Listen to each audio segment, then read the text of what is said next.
en danger et qui sentent également que le danger vient de l'Afrique? L'ère des roches, elle est terminée.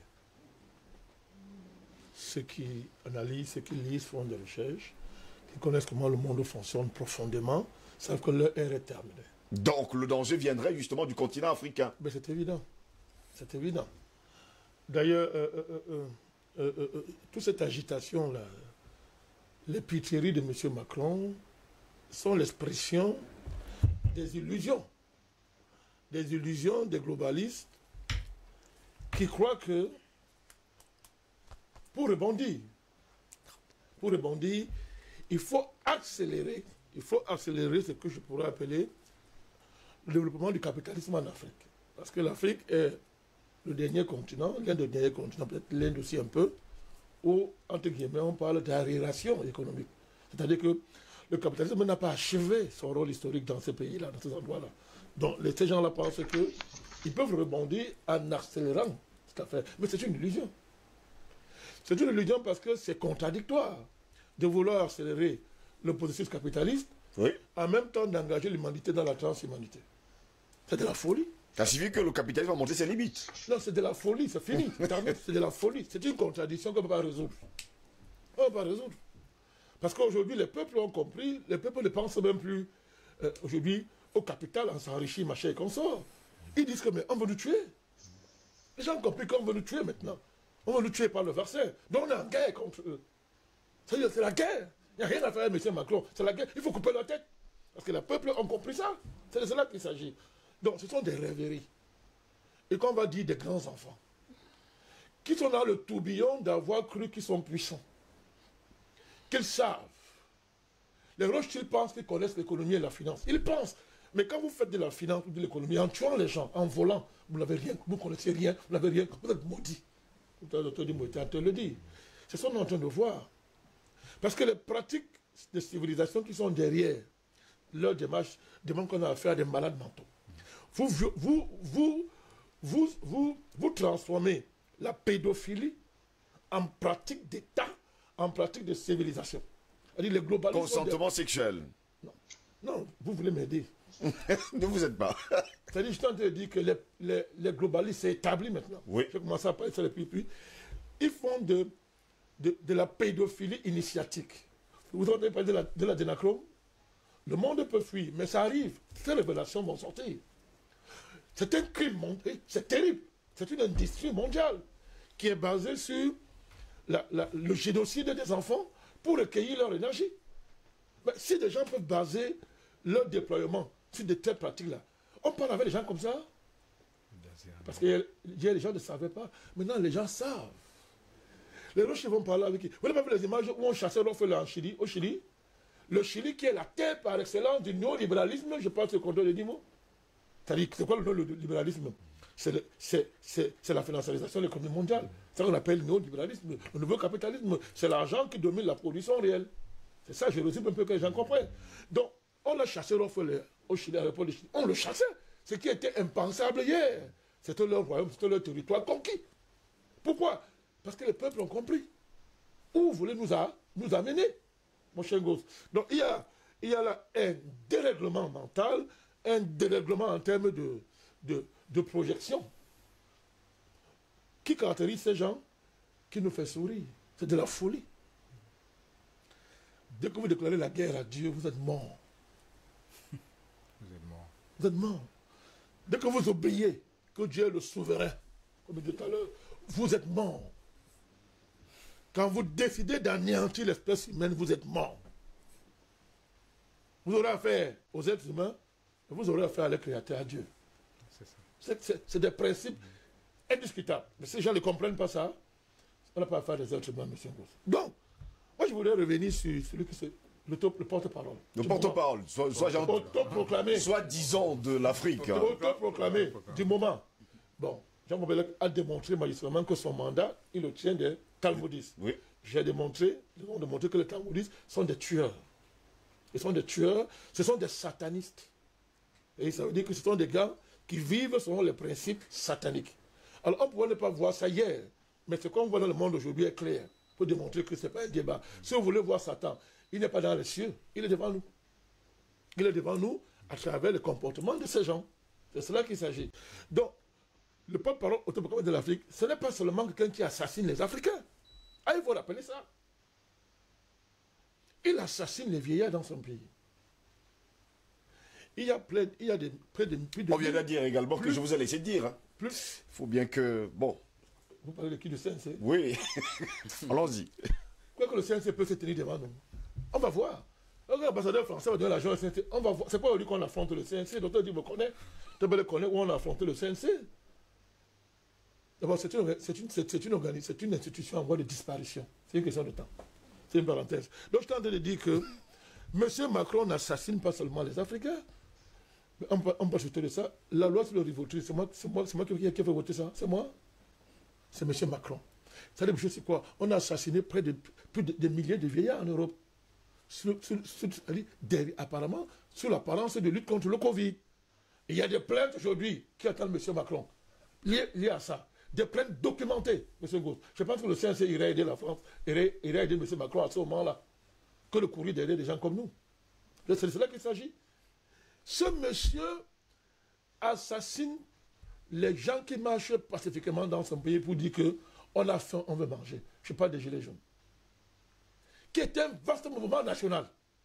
Qui a représenté, après plus de 30 ans, plus de 40 ans, le véritable mouvement social dans un pays comme la France, qui a cette tradition de mouvement social, et qu'un président arrive, ne sache pas dialoguer avec un tel mouvement. Dans le pays qu'on appelle la France, la France est finie, c'est terminé.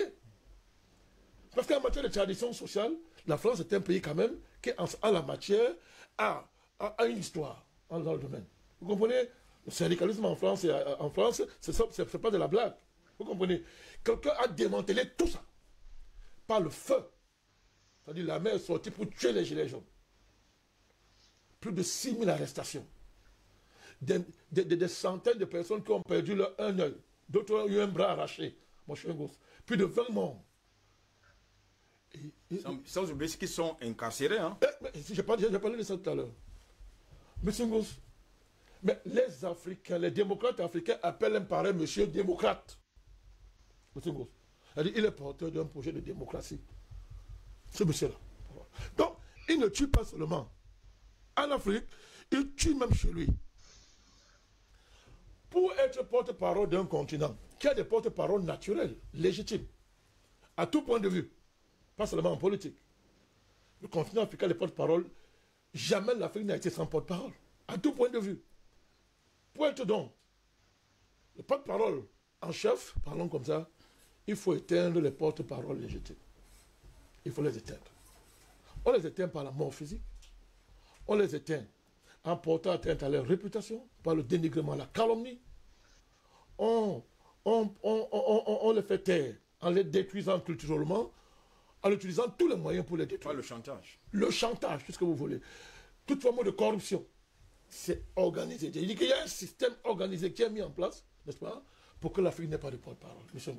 Je dis ça pour déconstruire les arguments des démocrates qui veulent justifier le crime de M. Macron par le fait que non, il y a des présidents qui ne foutent rien, machin et qu'on sort. À ce moment que les présidents ne foutent rien, nous aussi on ne fait rien. Donc, nous aussi on ne fait rien. Pourquoi vous estimez que Macron, sa voix est plus importante que la nôtre ici? Il n'y a que barème pour établir ça, M. Ngos. Donc, ils n'ont pas d'argument. Quand les porte-paroles se lèvent, vous coupez leur tête, vous les tuez. Qu'ils soient président, vous les tuez. Et vous montrez les Africains pour dire que non, ils ne font rien, il faut... Non, M. Macron fait ça parce qu'il y a le vide. Voilà les arguments. Les gens comme la Chine Bembe. Les gens comme ça. Petit fou, là. Qui sont longtemps passés pour la lumière, alors qu'ils sont la représentation la plus élevée des ténèbres sur le continent. Moi, je suis un gosse. Les gens qui disent ça.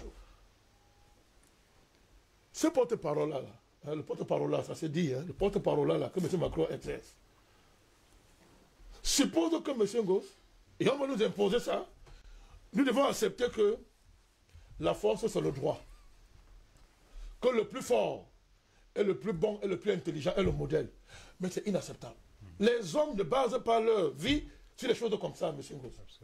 C'est quoi ça? La force, ce n'est pas le droit. Quel est ce monde où, parce que quelqu'un est faible, il faut l'effacer de la terre? C'est quel monde ça? Mais on a perdu des repères. Mais c'est ça qu'on va nous imposer. Dès qu'une personne est faible pour un moment, il n'est plus un être humain. Dès qu'une nation est faible, il a tous les torts, elle a tous les torts du monde. On peut massacrer les populations, on peut faire n'importe quoi. En disant que non, ce sont les rapports de force. Mais nous, quand on confond le rapport de force, c'est une catégorie d'analyse. Mais ce n'est pas une catégorie opératoire quand les hommes veulent vivre en chair. Les hommes doivent vivre en harmonie. Ils doivent coopérer. Ils doivent s'aimer. C'est ça le principe. Quand les gens sont incapables de faire ça, ils ne sont pas des êtres humains. Donc quelqu'un qui a la tête d'un pays, qui tue, qui vole et qui pille, ne peut pas se présenter en représentant d'une certaine morale, d'une certaine idée de la société, d'une certaine idée d'un projet politique ou bien d'un projet universaliste que les nations pourraient partager. Nous dénions ça, M. Macron. Il n'en est pas digne. C'est un petit. À tout point de vue, c'est un petit. Il faut qu'il se taise. Et ce n'est pas en ramassant de la pacotille africaine, mettre autour de soi, qui peut se placer comme étant quelqu'un qui peut débattre avec l'Afrique. Il faut arrêter ça. Il n'en a ni la capacité physique, la capacité mentale, ni la légitimité, et son parcours démontre que c'est un vaurien. Parce que, je le répète encore, c'est la propriété privée de Rothschild. C'est un esclave ne parle pas à l'autre esclave. Ça vous amène à dire autre chose qui est important. Les Africains, certains Africains sont les seuls qui pensent que on ne peut pas être puissant et en même temps être un esclave. Les gens pensent que la possession de la force et des armes, la capacité de voler sans être jugé, de tuer sans être jugé, fait de vous un puissant. D'abord, ce qui est faux. Du point de vue de l'éthique, de la morale, des valeurs, ce qui est faux. Mais en même temps, peut vous empêcher d'être esclave. Alors, on n'a pas compris pourquoi Trump, l'ancien président américain, oui, entre guillemets, l'ancien président américain, entre guillemets, a dit que son pays n'est plus souverain. Et il a l'ONU fait un discours pour demander aux nations de se battre pour leur souveraineté. C'est le président américain qui le dit, M. Goff. Parce qu'on ne comprend pas, les gens ne comprennent pas, que une puissance est esclave des services. Une puissance est esclave des services. Rome est tombée à cause des services. Il faut lire l'histoire. Tous les empires qui sont tombés sont les empires qui ont cru que la puissance à l'état brut suffisait, n'est-ce pas, à élever un pays en empire. Ça. La France aujourd'hui sait, elle voit ça. La France est l'esclave des Rothschild. Les Français bavardent là. Ils commencent à comprendre que leur pays ne leur appartient plus. Et ils vont mener le combat que nous menons là, contre la France. Ils croyaient hier. Ils le comprennent à la faveur du coronavirus.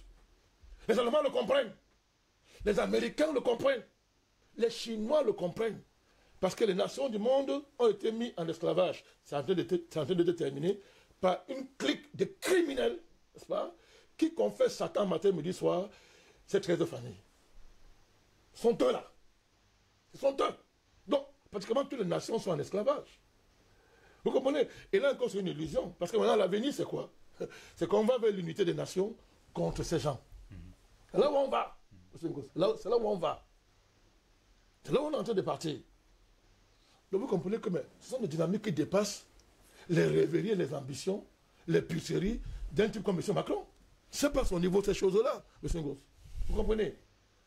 Alors, quelqu'un peut demander, je termine par là, que mais, pourquoi donc l'iniquité? Appelons ça comme ça, c'est l'iniquité là. Oui. C'est le mal absolu qui se manifeste. Pourquoi ça a régné? On peut finir d'expliquer toutes ces choses. Mais l'iniquité peut régner pour que les vrais hommes émergent. Pour que les êtres humains passent d'une représentation animale de leur vécu pour accéder à une représentation illuminée, au sens noble du mot. Une représentation philosophiquement élevée, spirituellement élevée de leur présence sur Terre.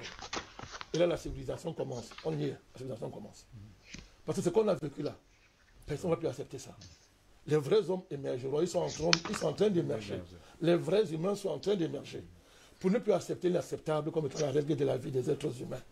C'est pour ça qu'il faut déconstruire alors. C'est le travail qu'on est en train de faire. Tous les paradigmes qui ont été élaborés jusqu'ici. Ça veut dire quoi? On ne peut plus donc prendre pour référence le FMI et la Banque mondiale. Ils ne font pas de l'économie. Je passe le contrôle de M. Edimo. Ils n'ont jamais fait l'économie. Ils font le crime. Ils tuent. Ils volent. Si on appelle ça l'économie, moi, ça ne me concerne pas ce genre de choses. Ils n'ont jamais fait la politique. Ça, c'est la pré-politique. C'est la proto-politique. Allons-y, messieurs. Je suis en train de finir. Oui. C'est la proto-politique. Je suis en train de dire quelque chose d'important, M. Ngos. C'est que le travail qui nous attend. Oui. Et il n'y a pas encore eu de politique. Là, maintenant, sur la terre, il n'y a pas encore eu de politique. Ça, c'est pas la politique. C'est la c'est la sauvagerie. Vous comprenez? Il n'y a pas encore eu de culture. Il n'y a pas. Parlons contre Adouin. Ça, c'est le processus que les Africains ont déclenché, Noirs ont déclenché pour diffuser la vie sur terre, était stoppé, n'est-ce pas, par l'émergence de l'Occident. Il faut une nouvelle, cette constellation-là. Une nouvelle humanité. Mais c'est clair, il faut reprendre le processus. Et ça demande, comment on appelle ça? C'est-à-dire une désintoxication morale de haut niveau, qui n'a rien à faire avec le folklore, tout sorte le folklore, mais qui va se reposer, c'est ce que Belek dit, la culture mathématique, qui est l'apanage même des peuples africains. Les peuples africains ont émergé dans l'histoire, n'est-ce pas, ont accédé à l'humanité par la mathématique, qui n'est pas ce qu'on enseigne tous les jours là aux gens. Et pendant ce temps, Dr Jean-Paul Belek,